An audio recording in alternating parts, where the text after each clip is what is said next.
Judge Martinez's gavel slammed the bench like a gunshot. Mr. Holbrook, the court hereby awards you full permanent ownership of the $180,000 luxury residential addition built without permission on your property, plus $47,000 in attorney fees and court costs, payable immediately by the defendants. Dead silence. Then Richard Pemberton, my smug HOA president, turned the color of printer paper. His wife let out a choked sob when she realized their brand-new custom kitchen, the one with the $18,000 Italian marble island and the built-in Miele espresso bar, now legally belonged to the crazy old man they'd spent 8 months trying to bully out of the neighborhood. The court clerk stamped my updated deed. Thunk. The sound hit harder than the gavel. Pemberton tried to stand. His knees buckled. He collapsed straight to the floor, right between the tables, gasping like a fish while his lawyer frantically fanned him with a legal folder. His wife was screaming my name through hysterical tears as if I were the villain here. 8 months of fake violations, threats, and lies ended with me owning their dream addition and them owing me a check most people don't make in a year. Turns out the quickest way to get a free luxury kitchen remodel is to let your HOA president teach you a lesson about property lines. I walked out smiling, keys to their masterpiece already in my hand. 6 months ago, I thought retirement meant peace and quiet. After Linda died from cancer and I'd spent 30 years surveying property lines for Metro County, dealing with boundary disputes between neighbors who acted like kindergartners, Willowbrook Estates looked like paradise. Manicured lawns, identical mailboxes, HOA brochure promising maintaining property values through rigorous community standards. What could possibly go wrong? The moving truck pulled away on a Tuesday morning in March. I was 61 years old, officially done with measuring other people's problems, ready for a simple life. Maybe grow some vegetables, read mystery novels without my phone buzzing at dawn about fence disputes, fix things around the house at my own pace. My surveying equipment went into the garage. Old habits die hard, and I still took occasional consulting jobs when property lawyers needed expert witnesses. 30 years of experience doesn't just disappear because you retire. The equipment was organized, professional, nothing commercial about it. 3 days later, she appeared. Janet Pemberton materialized at my driveway like a HOA horror story. Blonde highlights that cost more than my monthly groceries, designer yoga pants, clipboard clutched like a weapon of suburban destruction. "Excuse me," she said, not excusing anything. "I'm Janet Pemberton, HOA secretary. My husband Richard is the president. We need to discuss your storage violation." I looked at my garage. I looked at my 2 tool cabinets, surveying equipment on proper shelves, Linda's garden supplies neatly boxed, everything visible but organized. "What storage violation?" She clicked her pen, click, and scribbled something. "Section 12.3 of Community Guidelines. Professional equipment must be concealed from street view. You have 7 days to remedy this or face $50 daily fines." She handed me a photocopied notice, not even official letterhead, and strutted away like she'd just solved world hunger. I stood there holding this piece of paper, thinking about Linda.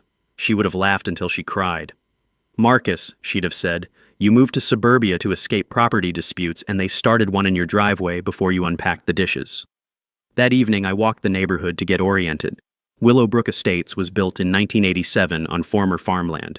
I actually remembered when this area was surveyed for development.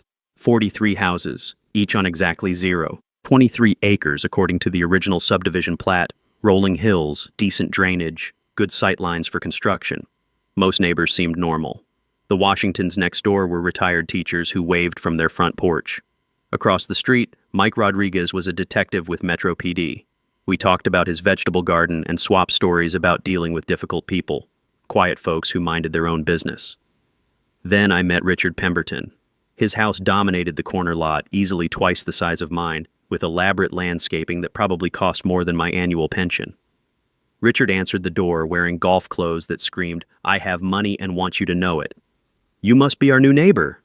His handshake was too firm, too long, like a politician working a crowd. "Richard Pemberton, HOA president. Hope Janet explained our community standards. We work very hard to maintain property values here." She mentioned storage guidelines. "Exactly. See, Marcus, can I call you Marcus? We've built something special in Willowbrook. Property values up 18% over 5 years. But that only works if everyone follows the same rules, maintains the same standards." Behind him, I could see marble floors, furniture that belonged in a magazine, the kind of kitchen renovation that costs more than most people's cars. This wasn't a guy worried about $50 HOA dues or property values. This was about control. Makes sense, I said, keeping my voice neutral. Good, good. Now, I should mention, I'm expanding my entertainment area this summer, adding a covered patio with full outdoor kitchen. City approved it. HOA unanimously approved it. Very exciting project. He gestured toward his backyard with obvious pride. Might be some construction noise, but it'll add significant value to the whole neighborhood. No problem. I like seeing people improve their properties.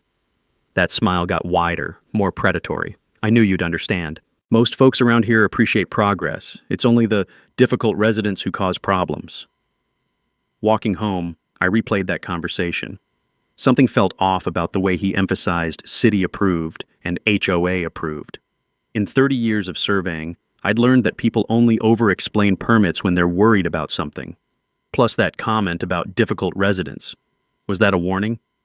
But I was retired. Not my problem. Live and let live. I spent the weekend reorganizing my garage, moving surveying equipment to a back corner where it wasn't visible from the street. Technically compliant with their ridiculous rule. The violation notice disappeared from my mailbox Monday morning. No acknowledgement, no thank you, just gone. 2 weeks later, I was settling into retirement routine. Morning coffee, afternoon walks, evening reading. Quiet suburban life, exactly what I'd wanted after decades of chaos. That's when I decided to plant tomatoes in my backyard. That decision changed absolutely everything. Saturday morning, April 15th. Perfect weather for starting my garden. I'd already sketched out where the tomatoes would go, southeast corner of my backyard where they'd get full morning sun. Linda always said I was obsessive about planning, but 30 years of surveying teaches you to measure twice, dig once. I grabbed my old measuring tape and headed outside to stake out the garden plot. That's when I heard the machinery. Beep, beep, beep. An excavator was backing up somewhere close, engine rumbling like thunder. I figured someone was putting in a pool or expanding their driveway. Willowbrook Estates was full of home improvement projects. I walked toward the back fence to avoid the noise and started measuring my garden space. 20 feet from the house, 10 feet wide, perfect rectangle. I was hammering in the first stake when I realized the excavator sounds were coming from directly behind me. That's impossible, I thought. Behind me was just my backyard and then the property line. I walked to my back fence and looked over. What I saw made my blood pressure spike about 40 points. A construction crew was digging a foundation, not just digging, but actively pouring concrete footings for what looked like a major addition. The excavator was parked squarely in what should have been my backyard, chewing up earth that belonged to me. "Hey!" I called to the foreman. "Excuse me." He looked up from his clipboard, pulled out one earbud. "Yeah? Whose property are you working on?" "Pemberton job. Adding a covered patio and outdoor kitchen." He gestured to a set of plans rolled up on his truck. "You got a problem?" I did some quick visual measurements. The concrete truck was sitting at least 8 feet past where the property line should be, maybe 10 feet. The excavator had dug the foundation hole completely onto my side of the boundary. "Can I see those plans?" The foreman shrugged and unrolled them. Sure enough, Pemberton Residence, Outdoor Entertainment Addition. But the dimensions showed the addition extending 24 feet from the existing house foundation.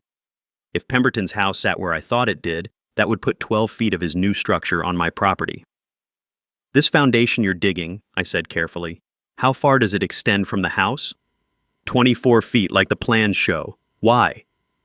My hands were shaking slightly. Not from anger, not yet, but from the professional shock of seeing a boundary violation this blatant. "Because you're building on my land." The foreman looked at me like I'd announced I was from Mars. "Buddy, we got permits. City approved everything. HOA signed off. You got a problem? Take it up with the homeowner." That's when I knew this wasn't an accident. I walked straight to Pemberton's front door and rang the bell. Ding dong. Through the frosted glass I could see movement, hear muffled voices. Janet answered, looking annoyed at the interruption. "Marcus, what brings you by on a Saturday?" "Need to speak with Richard about his construction project," she called over her shoulder. "Honey, the neighbor wants to talk about your patio." Richard appeared, still in golf clothes, holding a Bloody Mary with extra celery. Weekend relaxation mode. His smile was practiced, political. "Marcus, exciting day, right? Finally breaking ground on the entertainment area. Going to be spectacular. 1,200 square feet of covered space, full outdoor kitchen, built-in grill station. Really going to boost the whole neighborhood's property values." "Richard, I think there might be a boundary issue." His smile flickered for exactly 1 second. Then it returned, brighter and more condescending. Boundary issue? Marcus, I appreciate your concern, but everything's been professionally surveyed. City Planning Department reviewed the entire project. HOA Architectural Committee gave unanimous approval. He took a sip of his drink. Trust me, we crossed every T and dotted every I. The construction crew is digging on my property. Well now, that's quite an accusation. His voice stayed friendly, but something cold entered his eyes. You know, Marcus, property lines can be confusing for people who aren't familiar with development regulations. What looks like encroachment to an untrained eye is often just standard setback measurements. Janet stepped closer to her husband. Richard works very closely with the City Planning Office. He's on the Zoning Review Board, the Architectural Standards Committee. He knows exactly where property lines are. The way she said it, like I was some confused old man who didn't understand how things worked. I surveyed properties for 30 years, I said quietly. Different era, different standards, Richard replied, waving his hand dismissively. Modern development has much more sophisticated measurement techniques. Plus, HOA covenants can supersede individual property interpretations when it benefits the community. That sentence hit me like a slap. HOA covenants superseding property rights? That's not how property law works. That's not how any of this works. Richard, property lines aren't interpretations. They're legal boundaries. Marcus, his smile turned pitying. I understand you're trying to be helpful, but questioning city-approved construction projects can create unnecessary complications for everyone involved.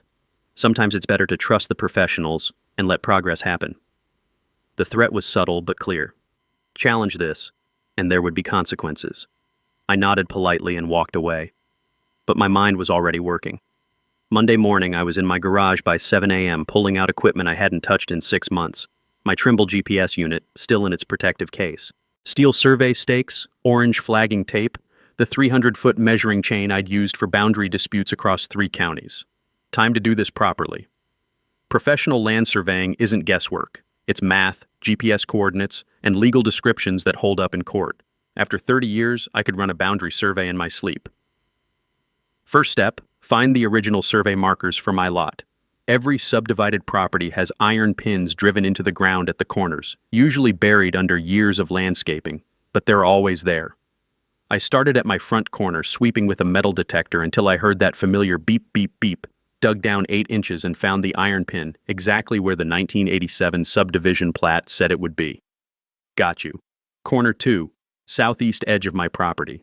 Another iron pin, this one partially exposed by erosion. I marked it with flagging tape and took GPS readings with my Trimble unit, accurate to within 3 inches. Corner 3, back of my lot, where it should meet Pemberton's property line. This is where things got interesting. According to the county records, my property ran 150 feet deep from the street. I measured from my front pin, 148 feet, 149 feet, 150 feet exactly. Drove a temporary stake and took GPS coordinates. Then I looked at Pemberton's construction project. The concrete foundation they'd poured Saturday was sitting 12 feet past my survey stake, 12 full feet onto my property. His outdoor entertainment area wasn't close to the property line, it was completely across it. But that wasn't the worst part. I walked the full boundary between our lots, measuring and marking every 20 feet. What I discovered made my hands shake with professional outrage. Pemberton's addition wasn't just encroaching on my land, it was designed to encroach. The architectural plans clearly showed a 24-foot extension from his house foundation. But his house sat only 12 feet from the actual property line. He knew. He had to know. I spent 3 hours documenting everything. GPS coordinates, digital photographs, measurements cross-referenced with the original subdivision plat. By noon, I had enough evidence to stop this project cold. That's when Detective Rodriguez walked over from across the street. Marcus, what's all the surveying equipment about? You working again? Boundary dispute. Neighbors building on my property. Mike looked at the stakes, the foundation, the obvious encroachment. 20 years in law enforcement teaches you to recognize when something's not right. Jesus, that's not even close. How much are we talking? 12 feet deep, 24 feet wide, about 288 square feet of my land. What's that worth? I did quick math. Property values in Willowbrook ran about $180 per square foot for developed land. Around $50,000. Before you factor in the structure they're building on it. Mike whistled low. That's felony-level theft if it's intentional. Oh, it's intentional. You talked to Pemberton yet? Saturday, he claimed city approval supersedes property lines. That's bullshit and he knows it.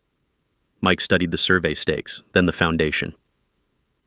Marcus, I can't officially get involved in a civil property dispute, but unofficially, document everything. And I mean everything. Guys like Pemberton count on people being too intimidated to fight back. That afternoon, I compiled my survey results into a formal report. GPS coordinates, boundary calculations, photographic evidence, references to the original subdivision plat recorded with Metro County in 1987. 15 pages of data that would hold up in any courtroom.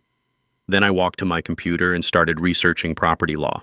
Specifically, what happens when someone builds permanent improvements on land they don't own. What I found made me smile for the first time in days.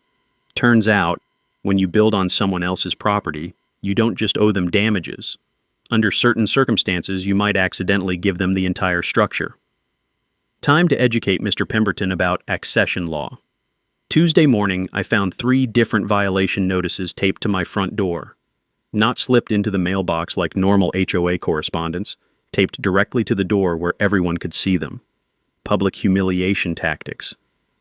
Notice number 1. Unauthorized surveying equipment visible from street view. $50 daily, fine effective immediately. Notice no 2.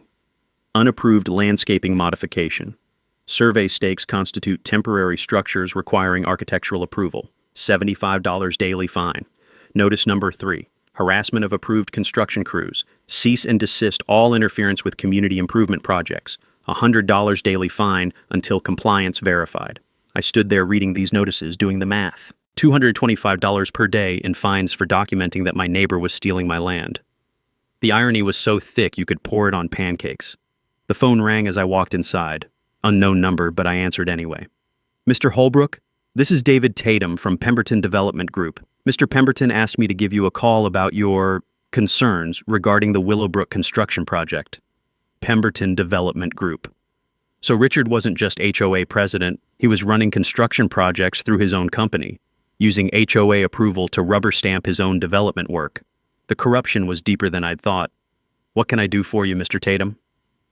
Well, Mr. Pemberton wanted to address this situation before it gets out of hand.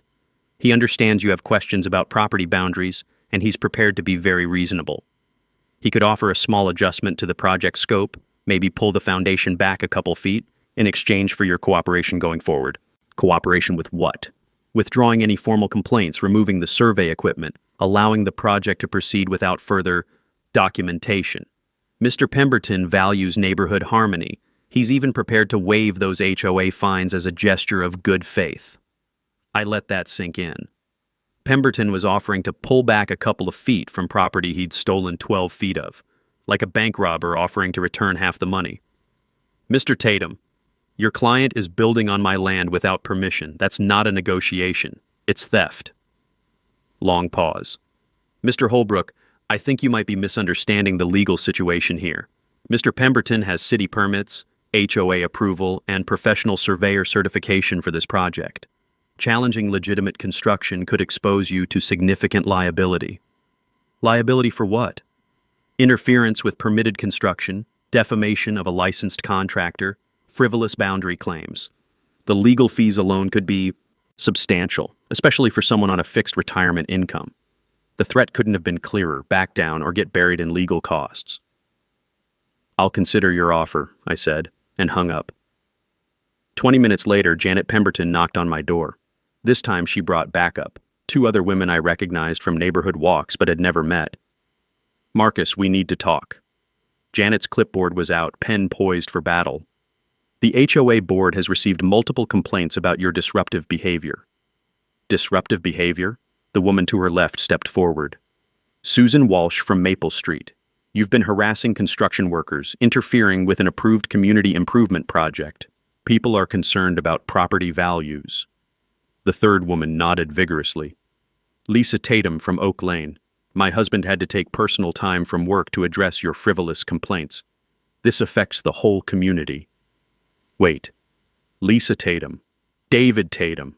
This was getting incestuous fast. Ladies, I'm documenting a boundary violation. You're creating drama where none exists, Janet interrupted. Richard has bent over backwards to accommodate your concerns. He offered to modify the project, waive your fines, even include you in the planning process going forward, but you seemed determined to cause problems. Susan Walsh pulled out her phone and started recording. Are you refusing to cooperate with the HOA board's reasonable resolution attempts? Are you recording this conversation? Community meetings are subject to documentation per HOA bylaws, Lisa Tatum said, reading from her own phone. Your refusal to engage constructively is being noted for the record. I realized what was happening. They were building a case for escalated enforcement action, recording my uncooperative behavior to justify whatever came next. I need to speak with an attorney before any further discussions, I said. Janet's smile turned predatory. That's certainly your right, though I should mention that HOA liens for unpaid fines can accumulate very quickly. We're currently at $450 in outstanding violations plus $50 daily compounding. By Friday, you'll owe over $800. At 30 days, we're authorized to begin foreclosure proceedings. Foreclosure? Standard HOA enforcement. When residents refuse to comply with community standards and accumulate significant fine debt, the association has legal authority to place liens and, if necessary, foreclose to recover costs. She flipped through her clipboard. It's all clearly outlined in the covenants you signed when you purchased your home. I felt my chest tighten.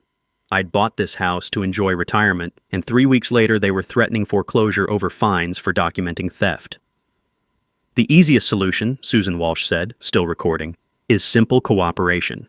Remove the survey equipment, stop interfering with approved construction, accept Mr. Pemberton's generous boundary adjustment offer. This all goes away. What about the 12 feet of my property he's already built on?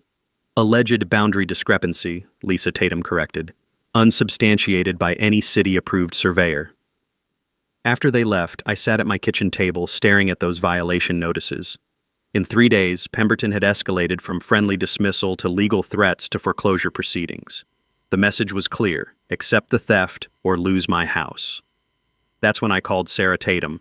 No relation to David or Lisa Tatum, thankfully. Sarah was a property attorney I'd worked with on boundary disputes over the years. Time to lawyer up. Because if Pemberton wanted to play hardball, he'd just challenge someone with 30 years of experience playing for keeps. Sarah Tatum's law office was a converted Victorian house downtown, all hardwood floors and legal books that actually got used. I'd worked with Sarah on boundary disputes for 15 years. She was sharp, thorough, and had zero tolerance for HOA bullying. Marcus, this is fascinating. She spread my survey documentation across her conference table. 12 feet of encroachment, documented with GPS coordinates, cross-referenced with the original subdivision plat. This is textbook boundary violation. The question is, what can we do about it? Several options. Injunctive relief to stop construction, lawsuit for trespass and damages, or... She paused, studying the survey measurements. Something more interesting. More interesting how? Tell me about the construction timeline. How much have they built so far? Concrete foundation. Framing starts Monday. They're moving fast. Sarah pulled a thick legal book from her shelf, flipped to a bookmarked section. Texas Property Code, Section 23102. When someone builds permanent improvements on another person's land without permission, the landowner can elect to keep the improvements and pay their value or force the builder to remove them. I can keep his addition? Potentially, but there's an even better option under accession law. If the improvements are substantial and removing them would cause economic waste, courts can award ownership of the improvements to the landowner without compensation to the builder. I felt something shift in my chest. You mean he builds me a free addition and gets nothing? If we play this right, exactly that. But timing is crucial. The more he builds, the stronger our case becomes. That afternoon, I watched Pemberton's construction crew frame the addition.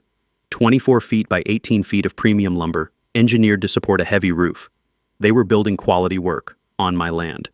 Around 5 p.m., my doorbell rang. Richard Pemberton stood there alone, golf clothes replaced by an expensive business suit. His friendly mask was gone. Marcus, we need to resolve this situation immediately. I'm listening. You're harassing my contractors, filing frivolous surveys, creating legal complications for a legitimate construction project. It stops now. Your project is 12 feet onto my property. According to an outdated survey by someone who hasn't worked professionally in 6 months, his voice was getting louder. I have city approval, HOA approval, and a current surveyor's certificate. Your amateur measurements don't trump official permits. Those permits are based on false information about the property boundaries. Prove it. He stepped closer, using his height to loom over me. Take me to court. Spend your retirement savings on legal fees fighting the city planning department, the HOA board, and a licensed development company. See how that works out for a bitter old man with too much time on his hands. The mask was completely off now. This was the real Richard Pemberton, not the friendly neighbor, but the bully who'd been running Willowbrook Estates like his personal kingdom. Richard, I documented everything. GPS coordinates, photographic evidence, cross-reference measurements. Any court will see a disgruntled retiree harassing his neighbors over imaginary boundary disputes. He pulled out his phone, showed me a video. It was me measuring property lines, talking to his construction crew, looking frustrated and argumentative. Uploaded to the neighborhood social media group 2 hours ago. Difficult neighbor disrupting community improvement project. Already got 47 comments supporting my position. I watched the video, cleverly edited to make me look unreasonable, confrontational. Comments rolling in. Some people just want to cause drama. The HOA should fine him for harassment. Property values suffer when residents act like this. You posted this without my permission. Public property, public street, First Amendment. His smile was vicious now. Marcus, you're fighting a war you can't win. I have connections at City Hall, 15 years on the HOA board, and legal resources you can't match. Walk away now, accept my generous boundary adjustment offer, and this ends quietly. Keep fighting, and I'll bury you in paperwork and legal fees until you're broke. He walked away, but turned back at the driveway.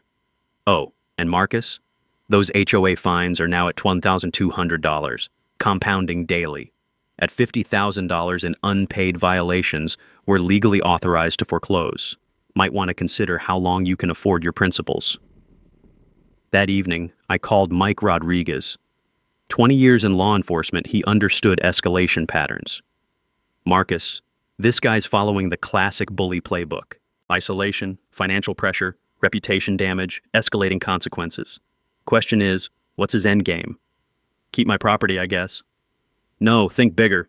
If he's running development projects through his own company and using HOA authority to approve them, this isn't about one addition.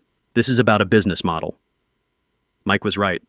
I pulled up the Metro County permit database online, searched for Pemberton Development Group. What I found made my stomach drop.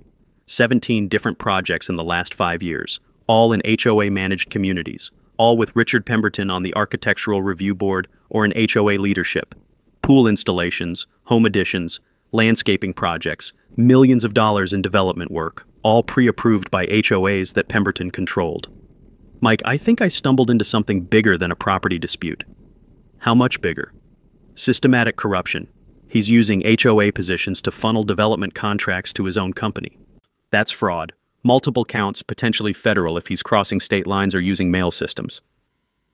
The next morning, I found a new surprise in my mailbox. Not an HOA violation, a cease and desist letter from Pemberton Development Group's attorney demanding I stop defamatory statements about their business practices and threatening a lawsuit for tortious interference with contract. But here's what Richard Pemberton didn't know about retired county surveyors. We're stubborn, we document everything, and we have really good relationships with investigative journalists. Time to make some phone calls. Amy Walsh from the Metro Herald had covered HOA corruption stories before. 3 Pulitzer nominations for investigative journalism, and a personal hatred of petty tyrants with clipboards. When I called her Thursday morning, she was interested immediately. Property theft through HOA manipulation? Marcus, this is exactly the kind of story that goes viral. Can you prove the boundary violation? GPS coordinates, original survey plats, photographic documentation. Plus, I found 17 other Pemberton development projects, all in communities where Richard sits on the HOA board. Holy shit, this isn't just theft, it's systemic fraud. We met Friday afternoon at a coffee shop downtown. I brought my entire evidence folder. Survey reports, permit applications with false boundary descriptions, the cease and desist letter, screenshots of Pemberton's social media posts attacking me. Amy's eyes got wider with each document. Marcus, this is incredible. Look at this pattern. He gets elected to HOA leadership, changes architectural guidelines to favor his projects, then uses his development company to capitalize on the changes. That's criminal conspiracy. Can you publish it? Can I publish it? Marcus, this story writes itself. HOA president steals neighbor's land for personal development project. It's got everything. Corruption, bullying, David versus Goliath. Social media will eat this up. The article went live Sunday morning with the headline, HOA President Built Luxury Addition on Neighbor's Property, then Threatened Foreclosure When Caught. Amy had done her homework. Photos of the encroachment with clear measurement markers, copies of the threatening HOA violation notices, screenshots of Pemberton's social media posts, a sidebar explaining property law and homeowner rights. Most damaging, a list of all 17 Pemberton development projects, with dates showing when Richard joined each HOA board. The story exploded. By noon, it had 15,000 shares on Facebook. The neighborhood social media group where Pemberton had posted his edited video of me was flooded with comments supporting my position. This is why I hate HOAs. Property theft should be prosecuted criminally. Someone needs to investigate all his other projects. My phone started ringing. Neighbors I'd never met, calling to apologize for believing Pemberton's version. 3 other Willowbrook residents admitted they'd had boundary disputes with HOA-approved projects but were too intimidated to fight. The Washingtons from next door knocked on my door Sunday evening. "Marcus, we owe you an apology. We saw Richard's video and thought you were just being difficult. But after reading that newspaper article..." Mrs. Washington shook her head. "We measured our own property line where it meets the Pembertons' new fence from last year. It's 4 feet onto our land." 4 feet? Richard told us the fence was replacement, same location as the old one. We trusted him because he's HOA president. Now we realize he moved it when he thought we wouldn't notice. Mr. Washington handed me a folder. We documented everything this weekend. Photos, measurements, property records. Would your lawyer be interested? Monday morning brought more phone calls. A reporter from Channel 8 News wanted to interview me. The Metro County District Attorney's Office had received multiple complaints about Pemberton Development Group and was reviewing the matter. A private investigator working for other HOA fraud victims wanted to compare notes, but the best call came from Detective Rodriguez. "Marcus, you need to see this. 3 more homeowners contacted our fraud division over the weekend. All Pemberton Development projects, all involving HOA-approved encroachments. The DA's opening a criminal investigation." Criminal charges? Wire fraud, conspiracy, theft by conversion. If this pattern holds across multiple communities, we're looking at federal charges. You just brought down a criminal enterprise. That afternoon, Richard Pemberton's addition was half finished, roof trusses up, electrical rough-in complete. Beautiful work that was about to become evidence in a criminal case. But I wasn't done yet. Sarah Tatum had filed our legal response, and it was going to change everything. Sarah Tatum called me Tuesday morning, and I could hear the excitement in her voice. "Marcus, I've been researching accession law all weekend. What Pemberton's done isn't just trespass. It's the legal equivalent of gift-wrapping his addition and handing you the deed." Explain that again? Texas property code is very clear about improvements built on someone else's land. If the improvements are substantial, permanent, and removing them would cause economic waste, the landowner can elect to keep them, no compensation to the builder. I drove to her office immediately. Sarah had law books spread across every surface, yellow sticky notes marking relevant cases. Here's the precedent. Johnson v. Riverside HOA 2019. Almost identical facts. HOA president approved construction that encroached on neighbor's property. Court awarded the entire structure to the landowner, valued at $145,000. Builder got nothing. Pemberton's addition is worth more than that. Current construction value is about $180,000, yes. But here's the beautiful part. We're not suing for damages or asking him to move the structure. We're filing a claim for legal ownership of the entire addition. She showed me the legal filing. Petition for quiet title and award of improvements under doctrine of accession. Sarah, can we actually win this? Marcus, we've already won. The law is crystal clear, the boundary violation is documented with GPS precision, and Pemberton built permanent improvements knowing he was on your land. Any judge who understands property law will award you ownership. What about his permits and HOA approval? Irrelevant. You can't permit someone to build on land you don't own. The city approvals are based on false boundary information that Pemberton provided. The HOA approval is meaningless because HOAs can't authorize trespass. We filed the petition Wednesday morning. Sarah hand-delivered copies to Pemberton's attorney and the construction company. I wanted them to know exactly what was coming. The reaction was immediate. Pemberton called my house at 8 p.m., screaming so loud I had to hold the phone away from my ear. "You cannot steal my addition. I have $180,000 invested in that project. Richard, you built it on my land without permission. Texas law is very clear about the consequences. This is extortion. theft. I'll have you arrested. Actually, the theft was when you built on my property. I'm just claiming what's legally mine under accession doctrine. Accession doctrine? You can't just make up legal terms? I read him the relevant statute. When improvements are made to real property by one who is not the owner thereof, the owner of the property may elect to acquire ownership of such improvements.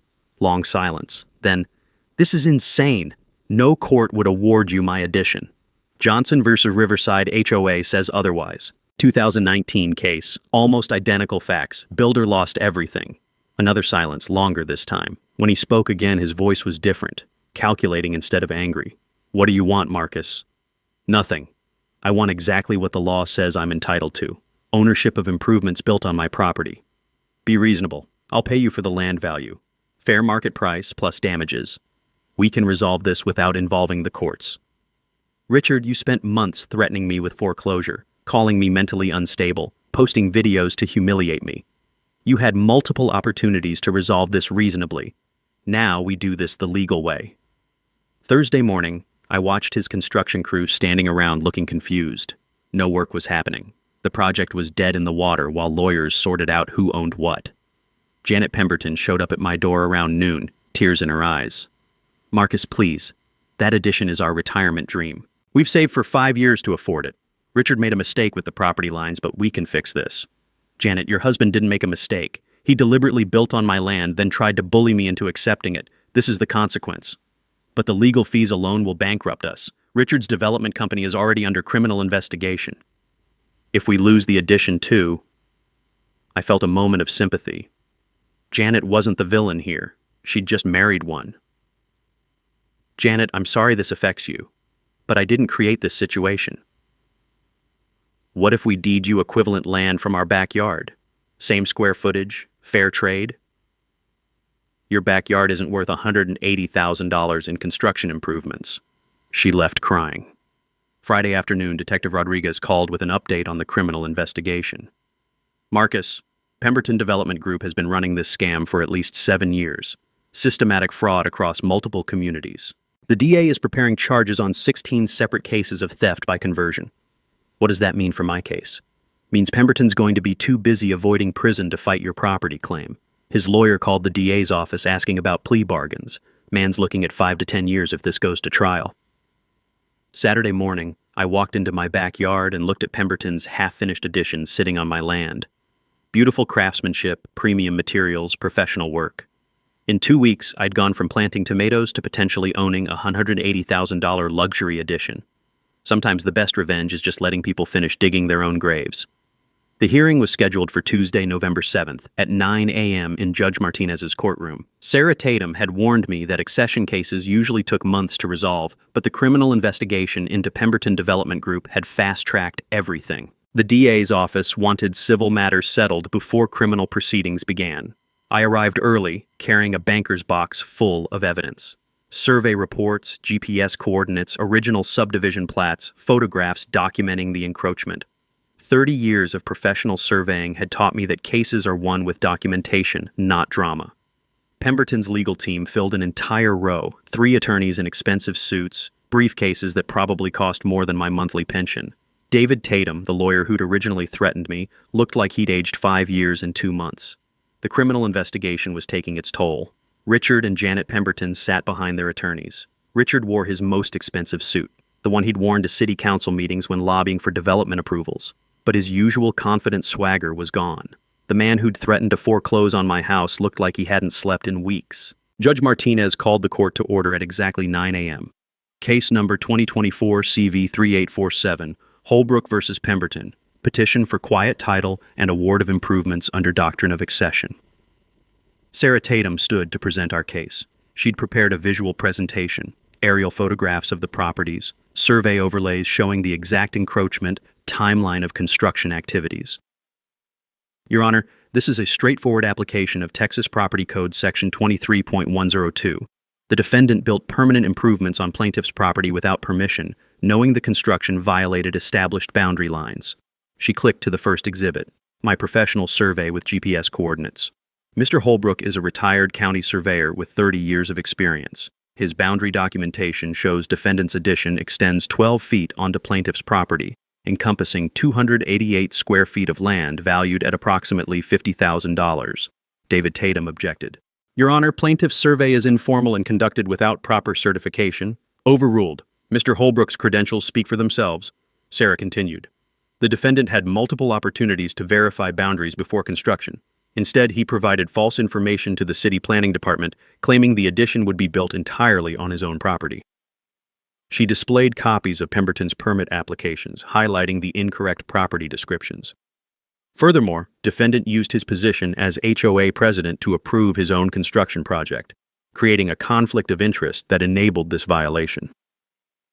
Judge Martinez studied the documents. Mr. Tatum, how does your client respond to these boundary measurements? David Tatum looked uncomfortable. Your Honor, my client relied on city-approved permits and professional contractor assessments. Any boundary discrepancy was unintentional. Mr. Tatum. The judge's voice carried a warning. Are you arguing that your client accidentally built 12 feet onto his neighbor's property? We're arguing that modern development practices and municipal approval processes supersede individual property interpretations. Mr. Tatum, stop. Judge Martinez removed his glasses. Property lines aren't interpretations. They're legal boundaries established by recorded survey. Either your client built on his own land or he didn't. Which is it? Long pause. Your Honor, we acknowledge there may be minor boundary discrepancies, but defendant invested $180,000 in good faith improvements. Awarding the entire structure to plaintiff would constitute unjust enrichment. Objection. Sarah Tatum was on her feet. Texas precedent is clear on this point. Johnson vs. Riverside HOA 2019. When improvements are built on another's land without permission, unjust enrichment applies to the builder, not the landowner. The judge nodded. I'm familiar with Johnson. Similar facts, clear precedent. David Tatum tried again. Your Honor, defendant is willing to compensate plaintiff for land value plus reasonable damages. We propose a settlement of $75,000 to resolve this matter equitably. Mr. Tatum, your client had months to propose equitable settlements. Instead, he threatened foreclosure proceedings against the plaintiff for documenting the violation. This court will apply the law as written. I watched Richard Pemberton's face turn pale. His attorney was throwing Hail Mary passes, but Judge Martinez clearly understood the legal issues. Sarah Tatum presented our final argument. Your Honor, Texas Property Code Section 23.102 states that when permanent improvements are made on another's land, the landowner may elect to acquire ownership of such improvements. The statute exists specifically to prevent situations like this, where builders attempt to strong-arm landowners into accepting encroachments. The improvements in question are substantial, $180,000 in construction value. Removing them would constitute economic waste. Defendant built with full knowledge of the boundary violation, as evidenced by his attempts to intimidate plaintiff into accepting the encroachment. She paused for effect. Plaintiff elects to acquire ownership of the improvements under accession doctrine. Judge Martinez reviewed his notes for several minutes. The courtroom was dead silent except for the scratch of his pen and the nervous shuffle of Pemberton's legal team. Finally, he looked up. This case presents a clear application of well-established property law. The evidence shows defendant built permanent improvements 12 feet onto plaintiff's property without permission. The boundary violation is documented with professional precision. Defendant's permits are based on false property descriptions that he provided to municipal authorities. Richard Pemberton gripped the table in front of him. Furthermore, defendant's conduct after the violation was discovered, threatening foreclosure, filing frivolous HOA violations, attempting to intimidate plaintiff into accepting the encroachment, demonstrates willful disregard for property rights. The judge paused, looking directly at Pemberton. Texas law provides clear remedies for this situation. Property Code Section 23.102 allows landowners to acquire improvements built on their land without permission. Johnson v. Riverside HOA provides directly applicable precedent. Janet Pemberton started crying quietly. Therefore, this court awards plaintiff Marcus Holbrook full ownership of the residential addition constructed on his property, including all fixtures, improvements, and attached structures. Current construction value is stipulated at $180,000. The gavel hadn't fallen yet, but I could see David Tatum frantically writing notes. Additionally, defendant shall pay plaintiff's attorney fees and court costs in the amount of $47,000, as provided under Property Code Section 5.062 for successful boundary dispute litigation. The gavel hit the bench like a gunshot. Mr. Holbrook, you are hereby awarded full permanent ownership of the $180,000 luxury residential addition built without permission on your property, plus $47,000 in attorney fees and court costs payable immediately by the defendants. Dead silence. Then Richard Pemberton turned the color of printer paper. His wife let out a choked sob when she realized their brand-new custom kitchen, the one with the $18,000 Italian marble island and the built-in Mealy espresso bar, now legally belonged to the crazy old man they'd spent 8 months trying to bully out of the neighborhood. The court clerk stamped my updated deed. Thunk! The sound hit harder than the gavel. Pemberton tried to stand. His knees buckled. He collapsed straight to the floor, right between the tables, gasping like a fish while his lawyer frantically fanned him with a legal folder. His wife was screaming my name through hysterical tears, as if I were the villain here. 8 months of fake violations, threats, and lies ended with me owning their dream addition and them owing me a check most people don't make in a year. Turns out the quickest way to get a free luxury kitchen remodel is to let your HOA president teach you a lesson about property lines. I walked out smiling, keys to their masterpiece already in my hand. 3 weeks after the court ruling, I stood in what was now legally my addition, watching contractors install the finishing touches. Premium hardwood floors, custom cabinetry, stainless steel appliances that cost more than my first car. Richard Pemberton had built me the retirement gift I never knew I wanted. But keeping a $180,000 addition as a trophy felt wrong. Linda always said the best victories are the ones that help other people. That's when I got the idea. I called a community meeting for Saturday afternoon, not an HOA meeting, but a real neighborhood gathering in my backyard. 23 families showed up, including the Washingtons, Detective Rodriguez, and several residents I'd never met who'd been following the story through Amy Walsh's newspaper coverage. Folks, I want to talk about what we do with this addition. I gestured to the completed structure behind me. It's beautiful work, professionally built, and it's sitting on my property whether I wanted it or not. Mrs. Washington raised her hand. Marcus, you earned that addition. Richard Pemberton tried to steal your land and bully you into accepting it. That's true. But here's the thing. I'm 61 years old, living alone in a 3-bedroom house. I don't need a luxury outdoor kitchen with a $15,000 wine refrigerator. Mike Rodriguez leaned forward. What are you thinking? Community meeting space. Willowbrook Estates has 43 families and no common area except the HOA president's living room. We could use this for neighborhood gatherings, holiday parties, emergency meetings during power outages.